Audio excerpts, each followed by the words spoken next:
On July 1st, 2003, in Winnipeg of Manitoba, Canada, one of the grisliest murders in the city's history was about to unfold.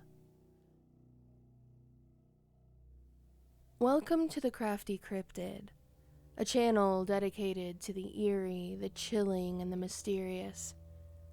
Today's story is about the Shall We Dance murder, and while this is a horrifying story to hear, we remember that the victim was a real person, and they deserve respect. The telling of this story is not just for entertainment, but aims to honor the victim and educate the population on what occurred.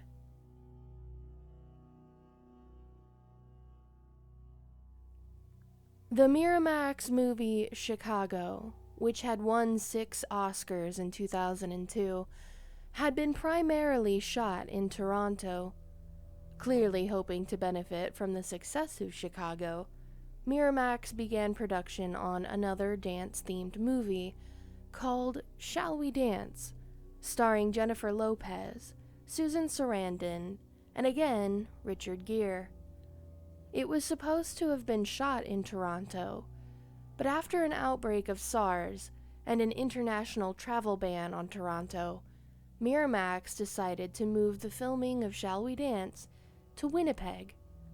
For many years, Winnipeg has held the distinction of having the highest per capita murder rate in Canada, and that figure would not change in the summer of 2003. It was Canada Day, July 1st. A man named Robin Robert Green was in Winnipeg. Green was a 38-year-old Aboriginal man who had traveled to Winnipeg for the Canada Day festivities. Outside for a concert with The Forks, he noticed the Shall We Dance film crew set up a few blocks away. Paparazzi had begun to gather in order to try and get a look at the stars of the movie, and Robin Green wanted to take part. On set, Susan Sarandon had taken off her gold jewelry and placed it in a cupboard before leaving her trailer. When Green happened upon the trailers, seeing no security guards stationed out front, he took his opportunity to enter Sarandon's and steal her golden jewelry, thinking he could fence it and make a little bit of money. After stealing the jewelry, Green wandered away from the set and to a nearby bar where he tried to sell the gold necklace he had stolen to some customers. No one was interested. At the bar, too, was a man named Sidney Teerhuis. He had been employed as a chef for almost 10 years in various places, had lost his job, and moved back to Winnipeg, where he was originally raised. He had been up all night drinking alcohol and smoking crack cocaine before he encountered Green. Teerhuis was not interested in buying the necklace, but he was interested in Green, and after sharing a beer and some flirtatious touching, the two of them decided to go back to Teerhuis's hotel room for the rest of the day and night. According to Teerhuis, it was a nice night. The two of them shared intimacy and friendship and even decided to move in together, but they were also very drunk. The next morning, Sidney Teerhuis called the police and admitted to murder. It wasn't any ordinary murder, however. From this point in the story, please be warned, things get very gruesome. If you are squeamish or don't want to know graphic details, please fast forward the video to this mark. When officers Schroeder and Marin arrived on scene, they found the hotel room awash in red. Sheets covered in blood lay on the floor. Knife cuts stabbed into the mattress of the bed, and in the clawfoot tub lay Robin Green. He had been brutally murdered and dismembered. Each of his body parts had been crudely reassembled, as if to pose him somewhat naturally. His head had been separated from his neck and shoulders, and one of his eyes had been removed, while the other had a stab wound through it. His mouth was frozen wide. Though Teerhuis had admitted to using a knife on Green, it was obvious that the victim's torso had been sawed in half, along with his legs and his arms. Even his genitalia had been removed, and his organs had been pulled out from inside his body. Strangely, as if this situation could get any stranger, there was no blood inside Green's body or on any of the body parts. It was as if Teerhuis had washed him after dismembering him. Officer Marin, having witnessed what was in the washroom, could barely speak. He almost vomited and ran out of the room, instructing his fellow officers to lock it and telling them not to go inside. They took Teerhuis down to the public safety building and booked him while crime scene investigators took to the scene and uncovered the stolen necklace beside the dismembered body. When the news of the Shall We Dance murders hit, a journalist named Dan Zupansky decided he wanted to interview Teerhuis.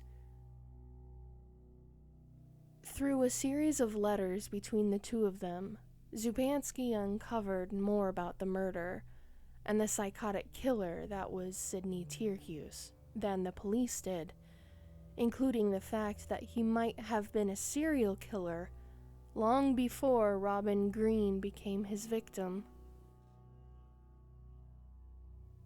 Though Teerhuis tried to claim that he didn't remember anything about the murder because he was so inebriated on drugs and alcohol, he took part in a sick and twisted game he forced Zupansky to play with him. In his letters, in answer to anything Zupansky asked, Teerhuis would respond with a quiz and force Zupansky to guess the answer. "You seem to be so focused on the missing internal organs," wrote Teerhuis one day. "So here's a little quiz. Only one of these statements is true.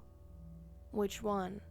What did I do with Robin Green's internal organs? Were they A, flushed down the toilet? B, did I sell them to George for $50? C, did I eat them in a cannibalistic ritual? D, were they tossed in a BFI dumpster near the Health Sciences Center? Or E, were some tossed in a vacant lot and a dumpster near the Health Sciences Center? Only one of these statements is true. What do you personally think I did with Green's organs? Be realistic." Another letter came. Green's murder is similar to whom? A, Dahmer. B, Zodiac Killer. C, John Wayne Gacy. Or D, Dennis Nielsen. Do you think I have the characteristics of a serial killer? Check yes or no. Do you think I enjoyed the entire event?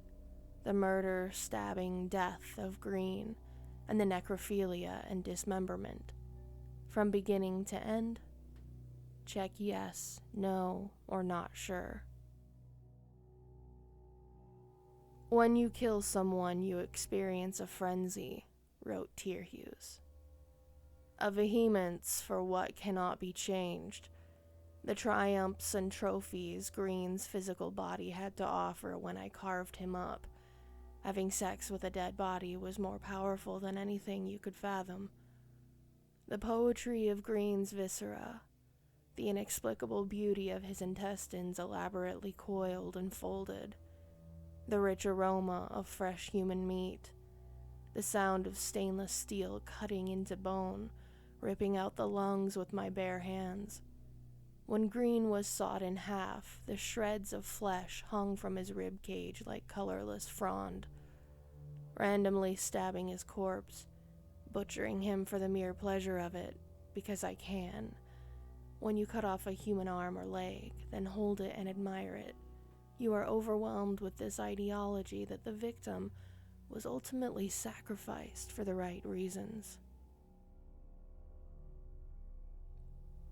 When I butchered Green's body, watching the steel blade enter the body and the sensation of pulling it out again was beyond any moral connection. I treated the corpse like a side of beef, like Green was a dead animal, and portioned him like a giant turkey, cutting off the arms and legs. Teerhuis was ultimately sentenced, though it took 5 years for the courts to do it. And instead of being found guilty of first-degree murder, the jury convicted him of second-degree murder.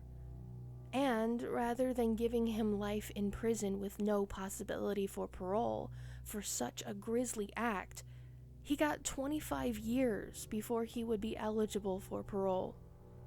Many think this sentence was too light, and some even believe that the reason why Teerhuis was given a lighter sentence was because both he and Robin Green are Aboriginals.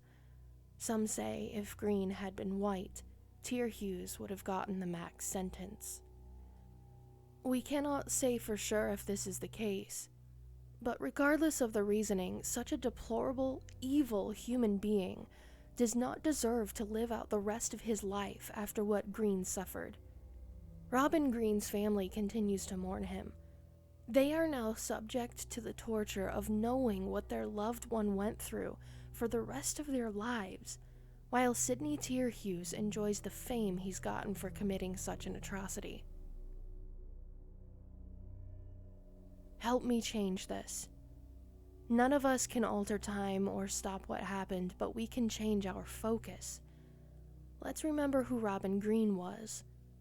Though he had stolen from a movie set, he did not deserve the fate that befell him.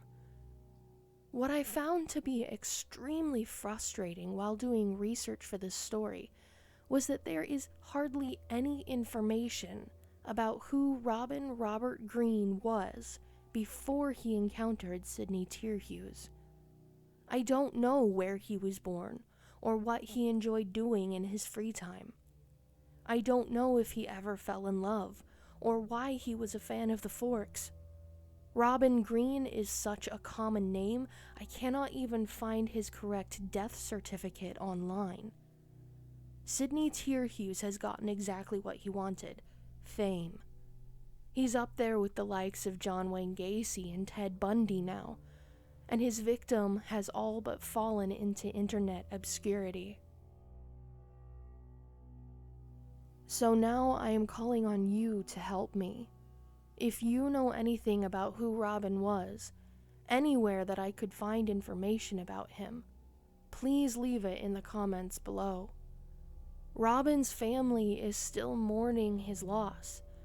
Help me keep his memory alive, and not just the torturous moments before his death. Thank you for watching today. It was a heavier subject, but I hope you enjoyed the video as much as you could.